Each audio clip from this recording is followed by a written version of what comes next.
Getting down. Getting dirty. Welcome to Dirty 30. Hey guys, what's up? What's up? We're in a completely different setup today. And if you had listened to our first one, which was 4 months ago, we're in a new apartment. We've began a whole new life. A whole new chapter. A whole new chapter to this book called Life. And yeah, we're getting back into our groove now where we can start making you two a bigger part of what we do. But yeah. But yeah, so here we are. We're going to try to be more consistent, make it part of our routine. Mm-hmm. Now that we live together, it'll be easier. It'll be easier and we can have more time to do so. But yeah, so if you listen to the first one, you might be a little more familiar. We have our 10-minute topic, our 10-minute shot clock, and our 10-minute tell-all. And we're going to try to keep the same format, at least for now. Yep. But today's 10-minute topic that we're going to talk about is being married at 25. We've tied the knot officially. Yes, August 9th of this year. Yep, 2019. It's been over a month. We're almost already 2 months into it, which is kind of crazy because it doesn't even seem that long. But we were dating for 8 years. Yeah. So it just kind of seems like we're just continuing that just a little more. Just a little more grown up about it. Yeah. And we didn't live together until now. Yes. We decided to wait to cohabitate. Cohabitate. Yeah.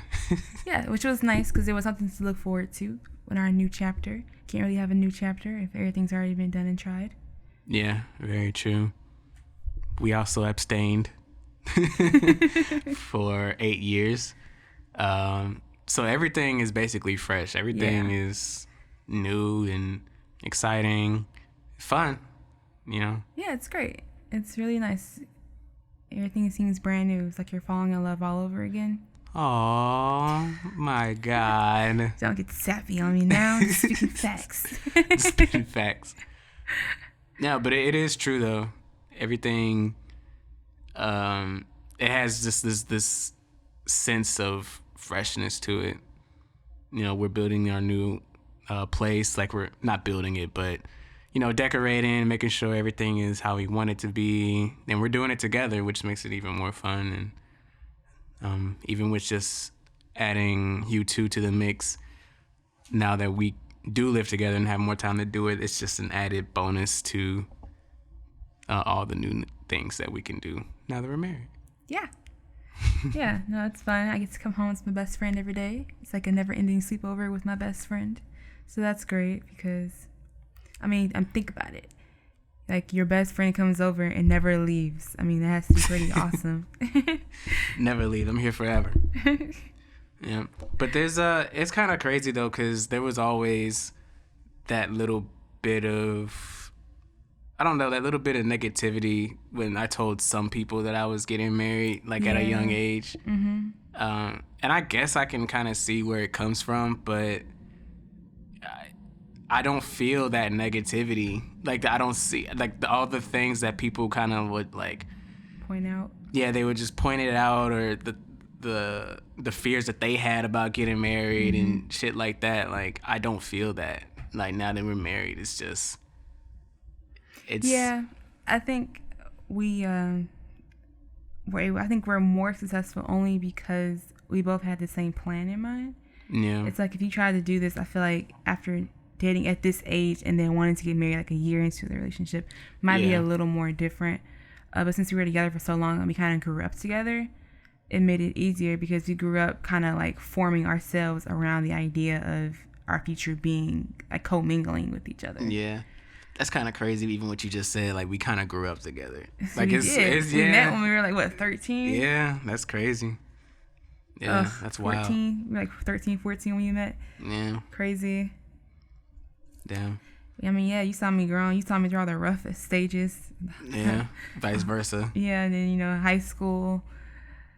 And just, You saw me go from perm relaxed hair to being all natural. The transition phases. Yeah. Yeah. It's crazy. I mean, like, even looking at pictures, though, like, because we were friends first. You know, we didn't start dating, like, right away. We didn't start dating until the end of high school, senior year. So we were friends first, and just seeing all the pictures and stuff, sometimes it's great. Yeah. Yeah, I remember we did see, like, we went on Facebook not too long ago, and then we saw, like, all of the band trip pictures and stuff like that. It's crazy. Like, there's so many memories that I don't even know I have, or just don't even remember that I do have until you look back on, like, certain things like Facebook and look at the pictures. And I love that. It's so nice because we have something that a lot of married couples won't have, and that's like the memories. Yeah. Like, you know, it sucks. In history. It's like, it sucks when someone wasn't there and you want to tell them a story, but they don't know who you're talking about, what you're talking about, like where it took place, nothing. So you have to, like, set the scene. Yeah. You have to, like, tell them about the person, and it takes away kind of from the story when you tell them, because you don't know who it is you're talking about or, like, where it took place. But for us, I can be like, oh, remember, you know, in band hall when, you know, like, so and so did this, and where it's like, oh, remember that little space we had behind the old band room where everyone used to hang out, the bomb, or like the bomb shelter. That's what it was, or like, you know, remember that teacher, Miss Emmett, and how she was such a bitch, you know. Or like, you know, it was just like, you can talk about stuff, or even in college, it's just like about, and then you got to college and it's all over again. Even friends that had came and gone, even college too, or that have come and gone. So it's pretty great that we can share that part of our lives, because we experienced it together. So I love that. I do say, I mean, with me being more, I guess, more of the reasoner between the two of us, and more of the logical person. Yeah. When I told people that we were getting married at 25, all of the arguments that came up, or all of the points that were made, were points that came across my mind too, but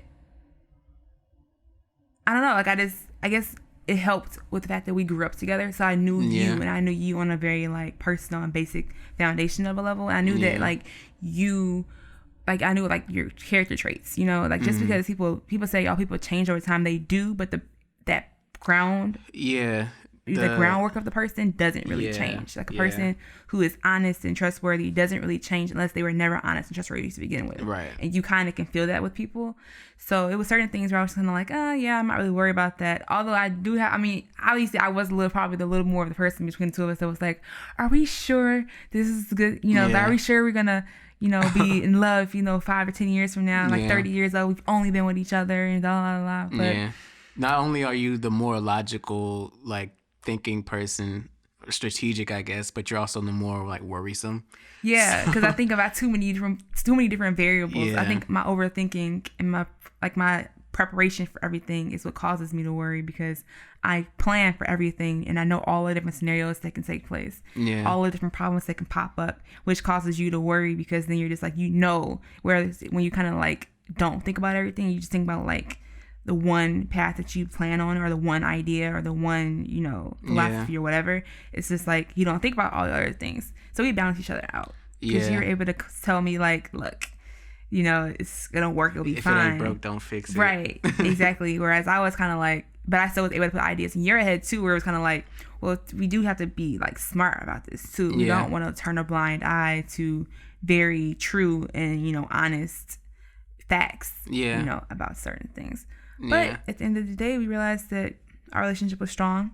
And I think that's what made us work even more too, was that we did learn from each other. Like, there were things that we did help balance each other out with. Just like you were saying, like, you being, like, the planner and the strategizer. I picked up a lot of those traits from you, and it did help put a lot of things into perspective, and made me realize that shit can't just be willy-nilly if we're really going to be, like, True. If we're going to be successful. We can't just depend on love to save us from everything, you know? Right. But you help. I mean, I got a lot from you too, though. I mean, like, I used to be really anal and type A, and I still am type A, but I'm way more laid back than I used to be. Yeah. I'm way more goofier than I used to be. Yeah. You kind of broke that kind of, like, shell that I kind of put around myself. to make sure that I was always in control of everything, and that kind of anal behavior of always trying to be that perfect person. And you kind of told me, or showed me at least, that life doesn't need to be taken so seriously all the time. Yeah, which is crazy too, because I feel like the roles almost reversed a little bit. Even if it's not like that right now, it did for a second, where I was the one that was always worried about, like, no, I need to work. I need to I need to make more money. Like, I need to like sophomore, junior year of college. Yeah. Yeah, damn near even senior year. And it took you to help me realize that even if I need to work and make more money, I do need to put time aside to have fun and make sure that we do have fun. Otherwise, what is life? All work, no play, whatever. If you don't actually enjoy it. Right. You're working for something that you're never actually be able to sit back and enjoy. Yeah. I mean, I just think that it's nice that the one consistent thing throughout our relationship, even with just being friends, so the last 11 years of our lives together, we constantly balanced each other out. Yeah. And that's how we worked. And that's how I feel like we were soulmates, in a way, because it's like, we both evolved and changed so much over those 11 years, but we both changed in the fact and in the way of balancing each other out. Even though we weren't together, like, even as friends, like, we were, when we first met, we were a little more like quiet. Yeah, we were both really timid towards each other. Yeah. But we still have our inside jokes, we still have our inside moments where we finally was like, okay, we can be comfortable with each other. And then we went next year, of high school, it's like, okay, cool, I'm a little more outspoken. You're way more outspoken. You're way more like, hey, look at me. I don't give a F about anything, like, just, I'm going to be goofy. I'm going to be loud. I got a whole cult behind me just making noises and stuff, and I'm just kind of figuring it out myself and getting my voice together. So that kind of helped. And then, we moved on to getting our cars and carpooling. And then that's when we really clicked. Yeah. That was awesome. Carpooling was great. Hanging out in my backyard. Yeah. Just because we didn't want to leave each other quite yet, or running errands with you because we didn't want to go home quite yet. We went and got a happy hour the happy hour at Long John Silver's. Yeah. But it was just great because over the times it's like we learned how to live with each other before we actually lived with each other. Yeah, that's crazy too. Just knew what each other needed, and it didn't really take too much out of us having to change. We didn't really have to change. It was more of a natural thing. It was like, now I'm a lot more outspoken, a lot more strategic, and a lot more logical, but I still have a goofy, but I could still be goofy. Whereas like, it's like, and then you would change and you're like, I want to be more structured. I want to have a business that's a little more grounded, and but I still want to be a little more serious now because I can't always be like, whatever, F the world, I'm just going to do whatever I want kind of thing, Yeah. But it was just all happened with us growing up and maturing. It wasn't a whole lot, like you said. We didn't really need to change for each other, but it really was all balancing each other out. We weren't changing each other, we were balancing each other out. And I feel like that's the difference. It just came natural, and that's what I love. Yeah. But yeah. Nice. So that's our... But either way, I guess that was more so...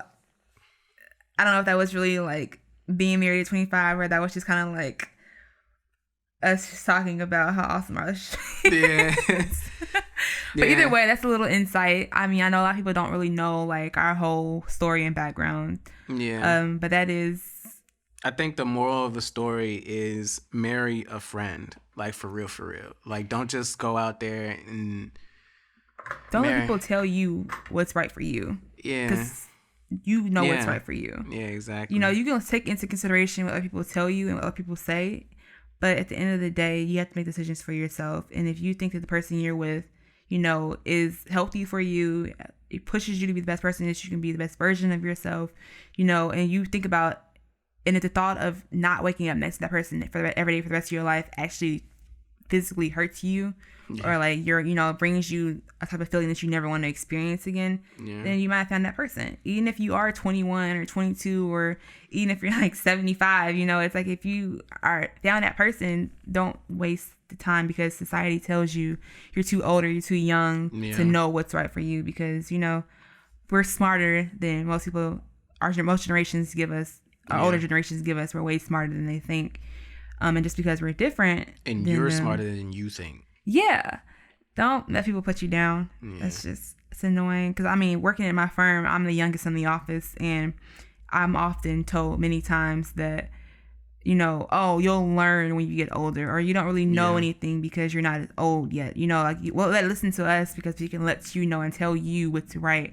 When really, I'm spending more of my time educating them and telling them, you know, how to better their lives, because they've been stuck in the whole idea of like, I know what's best and no one knows what's, you know, no one knows anything else either, or I need to spend my life, you know, telling other people what to do or whatever. But now everyone comes to me for advice, and I'm just like, yeah, I remember not too long ago where you were telling me that where you're telling me that I don't know anything, and how could I possibly, you know, get married at this, or how could I possibly do that? And now I got people who are 3 times my age, you know, or 2 times, 3 times my age, one relationship advice, or one is aim towards a relationship like mine.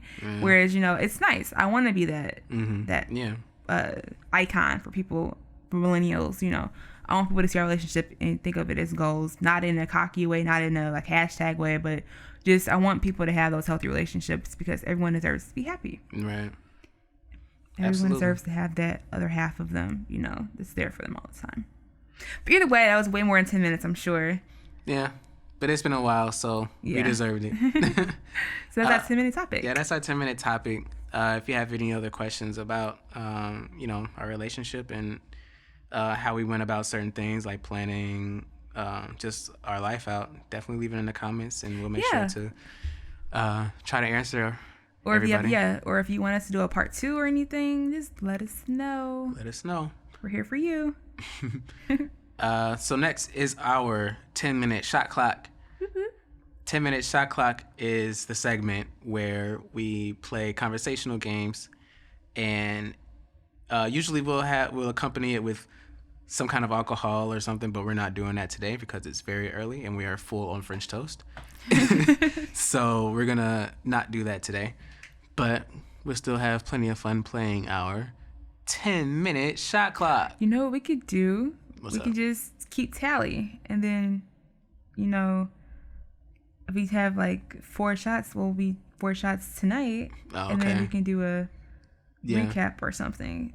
Okay, yeah. We'll come back and you guys can have us inebriated and we'll talk about, I don't know, something. Yeah, that'd be cool. Let's try that out. Drunken confessions. Like, we'll just tie all of our shows together. Whereas, like, on Dirty 30, we did the 10-minute shot clock, which leads to the, what did it call it? Drunken confessions on a later date. But if you didn't see the Dirty 30 before, you won't get the drunken confessions. So you gotta stay tuned. Interesting. Okay, let's see how that works. Yeah. All right, 10-minute shot clock. What are we playing today, Ariana? So obviously we've been stuck on this Never Have I Ever. If you please have some like other conversational games or other things that were kind of just fun things to do for group games, let me know. Put it in the comments, because I kind of want to venture outside of this Never Have I Ever. It's just the easiest right now. Yeah. So there's 76 Never Have I Ever scenarios. So I'm gonna have Kevin choose a number between 1 and 76. And I need number 34 right now. 34. Okay. 34. What's in your door? I see you on your Portillo's. All right. Never have I ever tried to cut my own hair. I've definitely tried to cut my own hair. I do cut my own hair. So I guess we both have a shot for that. Oh, yeah. There we go. And keep score of that. Keep it score. Yeah. I've been cutting my own hair for since 2012 now, I think. Wow, since you graduated from high school. Yeah. You're such a grown up. You've always been a grown up. Don't tell everybody when I graduated high school you're dating me. We did tell them that we're like 25, so we did, you've already kind of aged yourself. I feel like, though, like when you tell people your high school graduation year, though, it's different, though. No different. It's different. Like, you could tell people, like even like later on, like, yeah, I'm 40 years old, and I'm 40. I graduated high school in 1937. Like, whoa, what the fuck? Age is age. Yeah. I get what you're saying, though. All right. Next number. Oh yeah, me again. I need 75. 75. Mm-hmm. Never have I ever injured myself while trying to impress a girl or boy I was interested in. Have I ever injured myself? I think I've injured myself trying to impress anybody because I didn't try to impress nobody. I still don't try to impress anybody. Yeah.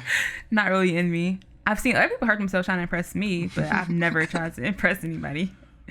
Well, see, the thing is, like, I always try to impress you, like, no matter. Oh, yeah. Yeah. But, like, I'm also athletic, so I don't really get hurt doing the things that I try to, like, yeah, I don't really. I think I know, especially you, because you have me paranoid. You used to go to Sky Zone and, like, you used to do all that, like, risky ass stunts and shit. That's actually what I was thinking about, too. I don't think I ever hurt myself at Sky Zone, though. Oh, gosh. Good. I was not prepared. I was going stupid, though. You were. I could not handle it. Everything. Could not handle it. That's why you could not have those, like, little kids that were, like, children that will be risky because literally I'd have to be on, like, anti-anxiety medicine forever because of the fact that my children would be anywhere like you. Yeah. Let me try and do everything. All right, no shot for that then. I ain't never hurt myself. You ain't never hurt yourself. Nope. Don't live to impress people. Only myself. I'm just too skilled. Okay. Although I do know I've witnessed at least 3 scars of you doing things and hurting yourself. So. Yeah, but that's what's crazy though. They were never like when I was impressing you, and that's like I guess my focus level wasn't up because you weren't involved. So that's when I hurt myself. Because who cares about themselves, you know? Yeah. If I'm not around, who cares? Exactly. You know what I'm saying? Oh my goodness. You know what I'm saying? But if next number. 15. 15.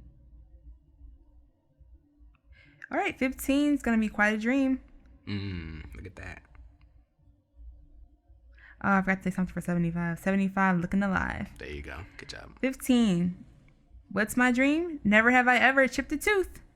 I've never chipped a tooth, thankfully. Nope. Oh, I cannot imagine. Yeah. No, I never chipped a tooth. Thank gosh. Okay. Thank gosh. Thank gosh. Number 4. 4. I gotta get out of the 4s and 5s. 4. I don't know. I want to say door again. 4. Open the drawer. Open the drawer, please. Never have I ever been arrested. I've never been arrested. I've never been arrested. I don't ever want to be arrested. Yeah. Like, I don't even want to be pulled over. Yeah. I don't want to deal with any cops. Yeah. It's too risky. It's very nerve-wracking. Like, I've been pulled over a few times, and it's not fun. Yeah, like, just the thought makes me, like, paranoid. They're like, I be feeling guilty, like I did something and I didn't do anything, you know? Yeah. It's like just seeing cops, I just be like... Yeah, like, what's he gonna do? Do I have anything on? Like, you know, it's like going through airport security and you're, like, going through all the, like, checklists in your head of what might be in your bag that you're not supposed to have. Yeah. I'm just a very paranoid person when it comes to breaking rules. Yeah. I always get pulled over on some, like, it's either speeding or a stop sign. It's never anything else. It's speeding or a stop sign. And because Kevin doesn't like to listen to the rules. Yeah, well, I just need to get to where I gotta go, you know? But no, I remember going through Midway Airport and I completely forgot that I had a pocket knife in my purse. Oh. And then, you know how I said, like, I'm paranoid about breaking the rules. I don't want to get in trouble. Like, I'm just that kind of person. Ma'am? And I'm going through your first security, like, and I saw my bag off to the side. You know how it's like, up, skirt, you go to the right, gotta be searched. I'm like, oh shit, what's in there? And then that's when she's like, whose bag is this? Mine. Oh. And then she goes, is there anything sharp in here that can hurt me? You be like, nah. No. Opens the bag, big ass pocket knife.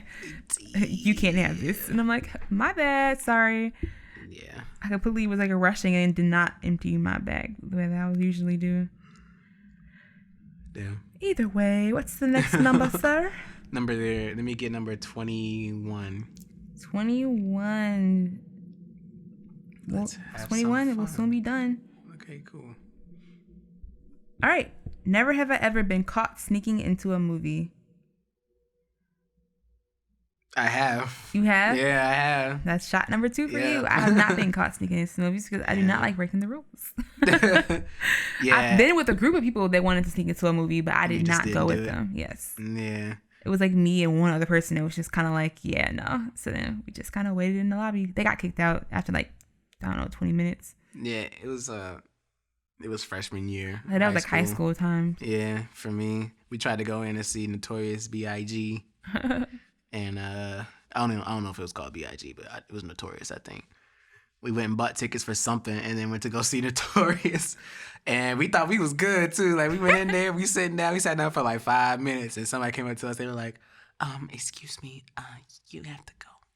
Let me see your tickets or something like that. Now that we be in movie theaters, I was thinking about people sneaking in. It's like, it's so easy because they don't check like they used to. Yeah. It's just, I think they just depend on somebody showing up and be like, yeah, that's my seat. Yeah, because we have the assigned seating now. So you have to like go to a movie, like a matinee is easier than the evening time movie. I wonder how they caught us though, because it was just like... Somebody told. Yeah, somebody probably went and told. It's crazy. All right, let me get number 57. 57. Time for your trip to heaven. Oh my God. It's time already? Never have I ever read a whole novel in one day. I read multiple novels in a day. You're ridiculous. So what's that? That's in the shot. Shot number 2 for me. Yeah. What's the latest one that you are reading today? You're reading something today, right? This morning? I am reading, oh gosh, I can't even remember the name. Hold on. She reads hella books. I'm reading Beautiful Biker. Beautiful Biker. It's okay. It's not. I'm trying to, this author has like 1,000,001 books. All these series, and they sound good, but I could write these books way better than she did. Do you think that that's like some authors' downfalls that they have too many books? I don't think it can. It just depends on the author. Like, if you're an author that's just gonna pump out a whole bunch of books and not actually, if you're not that good of a writer, then pumping out a whole bunch of books, I mean, it's cool. I'm just picky, I guess, in my books. Yeah. I don't think necessarily having too many books is bad, because I mean, you can have like all her series. Like, when I read the like synopsis for the series, it's a good idea. It's just a matter of like, are you gonna put enough effort into like writing those books, or are you just trying to meet deadlines and pump them out? Like, pump 30 books out in 1 year. That's a lot. Yeah. It's only 52 weeks in the year. So damn, how do you write that many books? She's written a lot of books, but I don't know how old she is either, though. I didn't research her. Either way, what's the next number, my buddy? 40. 40. Uh-oh, what's it gonna be? Can you rhyme with 40? 40, your order will be up shortly. Oh, okay. I like that. I think we only have time for one more anyway. Never have I ever been on TV or the radio. We've both been on TV. Have we? Roswell Parade. Oh, yeah, we have. Wow. And you've been on the radio. Yes, I have. I don't know. That's time for 2 shots, guys. So I'm 3 shots. You're 4 shots. Yeah, I got 2 more shots now. But yeah, that's our... Wait, you haven't been on the radio? Like Columbia's radio? Mm-mm. Really? Nope. Okay. I used to listen to them, watch them record, but I've never been on there. But there you go. Yep, that was our 10-minute shot clock. Check back later with Drunken Confessions and see. Drunken Conversations, Drunken Confessions. Yeah. Drunken Debauchery. Drunken Debauchery. All right. So lastly, we have our 10-minute tell-all, where we just do our little what's been on our mind, our 10-minute rant, our 10-minute, like, I want you guys to know, our 10-minute PSA, our 10-minute what you want the world to take away, whatever it may be. But Kevin can go first. Okay, I'm going to go first. Let me set my timer here. Honestly, with my 10-minute tell-all or whatever, it's really more about, being married at 25 and just the life that we're living now. We're both starting to think about our future a little more seriously and making sure that we're both doing things that we know that we can enjoy in the long run. We recently started doing like TikTok videos, and like I said before, we're going to be doing more Q2, more consistent. Sorry, my mic. I feel like my mic just went out for a second. But anyways, we're gonna do more Hue 2 and really making that one of our focuses and really brand that. And as for me, as far as the music goes, I'm taking, the artist thing a little more seriously, trying to pump out more songs more consistently. I think this year alone, I've put out more songs in 1 year than most definitely. Yeah, than I. And where can we find that music at, Mr. Kevin Hughes? You can find that music or like on Spotify, Apple Music. You can find it everywhere. But if you want a direct link to like my songs, you can go to kevinhughes.link/songs. That is kevinhughes.link/songs, where you can find pretty much my full discography. Your whole, yes, good job. Yeah. But yeah, it's been fun doing that too, actually putting out songs and not really, it's like I'm stripping away that perfectionism that I learned from Ariana and just putting out shit rather than just thinking about it too hard. But yeah, so it's been cool. It's been fun. Nice. Yeah.